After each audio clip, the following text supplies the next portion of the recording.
वास्तव न्यूज में स्वागत है आपका। मैं हूं सरदार। विजयपुर जिला इंडी तालुका का कर्नाटक के मुख्यमंत्री सिद्धरामैया जी ने वहां पर आ गए थे, मगर कुछ ही देर में पत्रकारों के आगे आकर वहां पर पत्रकार ने एक सवाल किया, ताकि वो सवाल ये है ताकि म्युनिसिपैलिटी का जो भी साफ सूत्र करने वाले हैं, बहुत सारे वहां पर जिम्मेदार अधिकारी हैं, आज वो आपके खिलाफ, आपके विरोध आंदोलन करने लग गए हैं। तब उन्होंने यही जवाब दिया, हर जाति धर्म के लिए, हर मजहब के लोगों के लिए आज कांग्रेस सरकार आज ये तय पर आ गया है ताकि उनके लिए कुछ ना कुछ करना अब जरूरी पड़ गया है। अब तो यहाँ पर पत्रकार तो सारे देश में चौथा अंग कहते हैं, क्योंकि आज कुछ लीडर्स, कुछ जाने माने तजुर्बेदार, आज उनको कोई इज्जत नहीं देने लग गया है। आखिर ऐसा क्यों? जब वो कोई सवाल करते हैं, जब कहते कहते ही वहां से उठकर चले जाते हैं, मगर पत्रकारों का सवाल का जवाब बिल्कुल ही नहीं देते। अब उसी तरह यहाँ पर एक पत्रकार जब सवाल करता है, जो दूसरा पत्रकार वहां पर बीच में नहीं बोलना चाहिए, ताकि अब यहाँ पर ऐसा हो गया है, पूरा एक पत्रकार का सवाल जवाब पूरा होता ही नहीं है, जब वहां पर आधे को ही रुक जाता है, जब दूसरा पत्रकार उसे रोककर दूसरे ट्रैक पर ले जाता है। अब तो पत्रकार ऐसे हो गए हैं, ये मैं नहीं, सारे लोग कोई न्यूज देखते हैं तो यही कहते हैं, ताकि इस तरह से पत्रकार ऐसे क्यों है। जब कोई एक सवाल अगर करते हैं, जब उनका पूरा होना चाहिए, मगर ऐसा नहीं है। ऐसा करने से यहाँ पर पत्रकार को खबर नहीं है। अब तो उसी तरह यहाँ पर सिद्धरामैया जी को ऐसे बहुत सारे सवाल यहाँ पर करने लग गए, मगर सिद्धरामैया जी ने इनका कोई भी सवालों का जवाब ना देते हुए पलट कर चले गए, मगर इनके सवालों का जवाब वहीं पर थम गया, रुक गया। और इसका जवाब कौन देगा? अब तो पत्रकार ऐसा होना चाहिए, ऐसे का चाहे कोई भी बीजेपी हो, कांग्रेस हो, चाहे कोई भी पक्ष के लीडर हो, तब तक सवाल का जवाब ना देते, तब तक उनको उठने के लिए ना कहना। अगर ऐसा हो गया तो कोई भी पत्रकार, अगर सच्चे ईमानदार पत्रकार के भगवान मानते हैं, तो ऐसों को कब भी इनके प्रेस मीट को, इनका कोई भी प्रचार ना करना चाहिए। तब इनको समझ में आता है कि पत्रकारों का कलम की ताकत क्या है। दूसरी बात, अब ऐसा हो गया है, कोई पत्रकार के नाम से कोई भी व्यक्ति, अगर एक घर में कोई पत्रकार का नाम लिया जाता है, सारे परिवार के लोग जब वहां पर सब प्रेस अपनी गाड़ियों पर निकाल लेकर, अपने बच्चे, अपनी बीबी, अपने जो भी है घर में परिवार के लोग, सदस्य, सारे लोग ही अपने गाड़ियों पर पत्रकार भी लिख लेते हैं और घूमने के लिए शुरू करते हैं, ताकि ट्रैफिक पुलिस कहीं पकड़ ना जाए, ताकि ये एक पत्रकार की गाड़ी है और पत्रकार नेक होते हैं, अच्छे होते हैं, ये समझकर कोई पुलिस इनको सवाल जवाब बिल्कुल ही नहीं करता।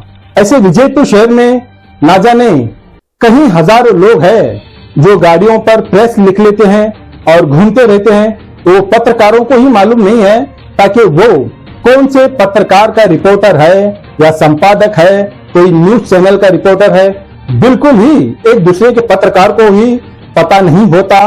मगर विजयपुर शहर में अब ऐसा हो गया है, कोई पत्रकार का अगर छोटा सा एक नाम ले लेता, वो गाड़ियों पर लिख लेकर घूमने लगता है, ताकि ऐसे अपने आप को वो डीसी समझ कर बैठता है, बहुत बड़ा एक ताकतवर समझ कर बैठता है। शायद इनके दिल में और दिमाग में उतना घूमने लगता है। बिल्कुल ही गलत है। कानून सबके लिए उतना ही है, जितना बाबा साहब भीमराव अंबेडकर जितना संविधान लिखा है, वो सबके लिए उतना बराबर ही है। अब विजयपुर शहर में ना जाने अब कितने गाड़ियों पर प्रेस लिखा हुआ है, ना जाने वो कौन से पत्रकारों से है, जुड़े हुए हैं, बिल्कुल ही पता नहीं है। आज विजयपुर शहर में ऐसा होने से ऐसे लीडर सबको ऐसे ही समझकर बैठते हैं ताकि वो पत्रकार जैसा ही होगा, मगर सब पत्रकार ऐसे नहीं है। कुछ पत्रकार ऐसे हैं, अपने आप को पत्रकार ही कहते ही नहीं है, वो कभी आते ही नहीं है, मगर उनका कर्तव्य सिर्फ सच्चाई लिखना, वही जानने वाले आज भी पत्रकार विजयपुर शहर में बहुत सारे हैं। कुछ पत्रकार ऐसे बन गए हैं ताकि एक पत्रकार कहलाने से सारे फैमिली के लोगों की गाड़ियों पर प्रेस लिखा होता है। इस पर जरूरी कानूनी कार्रवाई करना ये जरूरी है। शायद समझो ऐसा ही, ताकि वास्तव न्यूज का एक कंप्लीट ही क्यों ना कहे, ताकि अब ऐसा होने से दूसरे पत्रकार को सर झुकाना अब जरूरी पड़ गया है, ताकि ऐसे पत्रकार बनने से सच्चे ईमानदार पत्रकारों को कलंक हो रहा है।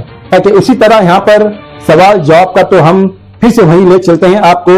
ऐसे सवाल जवाब जो कोई भी लीडर हो, चाहे मुख्यमंत्री हो, प्रधानमंत्री हो, चाहे कोई भी लीडर हो, जब पत्रकार के सवालों जवाबों का कदर या इज्जत नहीं करते, वहां पर पत्रकार नहीं जाना चाहिए और वहां पर अपने प्रेस मीट में रखकर वहां पर उनकी प्रचार नहीं करना चाहिए और वहां पर भूल के भी कदम नहीं रखना चाहिए, खोल देना चाहिए पोल। ताकि ऐसा हो गया तो पत्रकारों की अहमियत क्या है ये सारा हिंदुस्तान को मालूम होना चाहिए, जानना चाहिए, ताकि ऐसी वजह से अब यहाँ पर सवाल का जवाब बिल्कुल ही नहीं दे पा रहे। आइए देखेंगे एक रिपोर्ट में।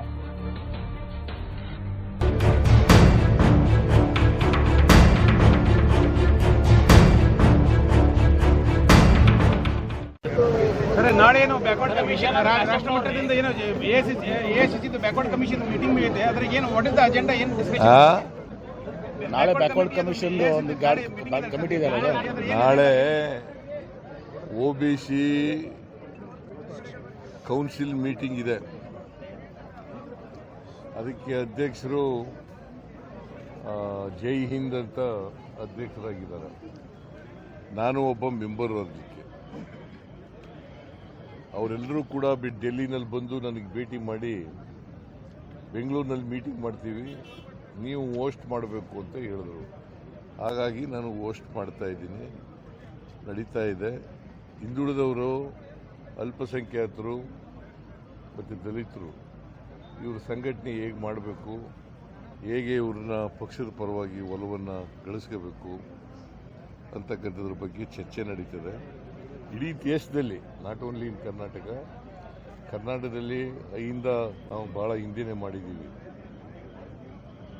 ಮಾಡಿದ್ದೀವಿ. ಸೊ ಕರ್ನಾಟಕ ಅಷ್ಟೇ ಅಲ್ಲ, ಇಡೀ ದೇಶದಲ್ಲಿ ಹಿಂದುಳಿದವರ, ದಲಿತರ, ಅಲ್ಪಸಂಖ್ಯಾತರ ಸಂಘಟನೆ ಹೇಗೆ ಮಾಡಬೇಕು, ಬಡವರ ಸಂಘಟನೆ ಹೇಗೆ ಮಾಡಬೇಕು ಅನ್ನೋದ್ರ ಬಗ್ಗೆ, ಅವರಿಗೆಲ್ಲ ಹೇಗೆ ಆರ್ಥಿಕವಾಗಿ, ಸಾಮಾಜಿಕವಾಗಿ ಶಕ್ತಿ ಕೊಡಬೇಕು ಅನ್ನೋದ್ರ ಬಗ್ಗೆ ಚರ್ಚೆ ಮಾಡಿ.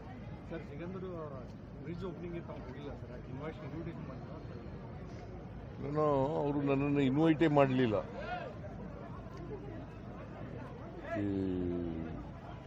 ಇನ್ವಿಟೇಷನಲ್ಲಿ ಹೆಸರು ಹಾಕೊಂಡಿದ್ದಾರೆ, ಆದರೆ ಇನ್ವೈಟ್ ಮಾಡಬೇಕಲ್ವಾ? ಈ ರಾಜ್ಯದ ಮುಖ್ಯಮಂತ್ರಿ ಯಾರು? ಕರ್ನಾಟಕದಲ್ಲಿ ನಡೀತಾ ಇರೋದು ಫಂಕ್ಷನ್ನು, ಕರ್ನಾಟಕದಲ್ಲಿ ಸೇತುವೆ ನಿರ್ಮಾಣ ಆಗಿರೋದು, ಅದ್ರ ಉದ್ಘಾಟನೆ ಮಾಡಬೇಕಾದ್ರೆ ನನಗೆ ಕರಿಬೇಕಲ್ಲ. ಅದಕ್ಕೆ ನಾನು ಪ್ರತಿಭಟನೆ ಮಾಡಿ ಒಂದು ಲೆಟರ್ ಕೂಡ ಬರೆದಿದ್ದೀನಿ. ಇವರಿಗೆ ಯಾರವರು, ನಿತಿನ್ ಗಡ್ಕರಿ ಅವರಿಗೆ ಪತ್ರ ಬರೆದಿದ್ದೀನಿ. ಈ ಮಾದೇವಪ್ಪ ಇದ್ದಾಗಲೇ PWD ಮಿನಿಸ್ಟರ್ ಆಗಿದ್ದಾಗಲೇ DPR ಆಗಿತ್ತು. ಅದು KRDCಯಲ್ಲಿಂದ DPR ಆಗಿ ಅದು ದೊಡ್ಡ ಸೇತುವೆ ಅಂತ ಹೇಳಿ ನ್ಯಾಷನಲ್ ಹೈವೇಗೆ ಕೊಟ್ಟದು ಅದನ್ನು. ಸೊ ಅದಕ್ಕೆ ಹಾಗಂತೇಳಿ ಅವರೇ ಇದು we are in the federal state, cooperative federalism ಅಂದ್ರೆ ಇದೇನಾ? ಅಭಿವೃದ್ಧಿ ಕೆಲಸ ಇರೋದಲ್ಲ, ಕಸ ಎತ್ತಕ್ಕಾಗ್ತಿಲ್ಲ. 10 ಮಹಾನಗರ ಪಾಲಿಕೆ ಇವರು ಎಂಪ್ಲಾಯಿಗಳು ಸುಮಾರು ಪ್ರೊಟೆಸ್ಟ್ ಮಾಡ್ತಾ ಇದ್ದಾರೆ. 7th ಪೇ ಕಮಿಷನ್ ಜಾರಿ ಮಾಡಿ ನಾನು ಕರೆದಿದ್ದೀನಿ, ಅವ್ರ ಜೊತೆ ಚರ್ಚೆ ಮಾಡ್ತೀನಿ. ಸರ್, ಬೆಂಗಳೂರು ಟನಲ್ ಯೋಜನೆ ಏನಿದೆ ಅದು ಮಾರಕ ಇದೆ ಅಂತೇಳಿ ತೇಜಸ್ವಿ ಸೂರ್ಯ ಹೇಳಿದ್ದಾರೆ. ಅದ್ರ ಜೊತೆಗೆ ಅದರಲ್ಲಿ ಪ್ರಾರಂಭದಲ್ಲೇ ಭ್ರಷ್ಟಾಚಾರ ನಡೀತಾ ಇದೆ ತೇಜಸ್ವಿ ಸೂರ್ಯ ಹೇಳಿದ್ದಾರೆ. ತೇಜಸ್ವಿ ಸೂರ್ಯ ಅವ್ರ ಟೆಕ್ನಿಕಲ್ ಮ್ಯಾನ್, ಅವರು ನೀನೇನಪ್ಪ ಇಸಿ ಟೆಕ್ನಿಕಲ್ ಮ್ಯಾನ್? ನಾವು ಟೆಕ್ನಿಕಲ್ ವರದಿ ಆಧಾರದ ಮೇಲೆ ಮಾಡೋದು. ಟೆಕ್ನಿಕಲ್ ವರದಿ ಸರಿ ಇಲ್ಲ ಅಂತಂದ್ರೆ ಮಾಡಲ್ಲ, ಸರಿಯಾಗಿದೆ ಅಂದ್ರೆ ಮಾಡ್ತೀವಿ. ಪ್ರಾರಂಭದಲ್ಲಿ ಭ್ರಷ್ಟಾಚಾರ ನಡೀತಾ ಇದೆ ಅಂತ ಇನ್ನೂ ಶುರುನೇ ಆಗಿಲ್ಲ, ಅದು ಟೆಂಡರೇ ಕರೆದಿಲ್ಲ, ಭ್ರಷ್ಟಾಚಾರ ಹೆಂಗ್ ನಡೀತದೆ? ಭ್ರಷ್ಟರಿಗೆ ಮಾತ್ರ ಭ್ರಷ್ಟಾಚಾರ ಕಣ್ಣಿಗೆ ಕಾಣೋದು.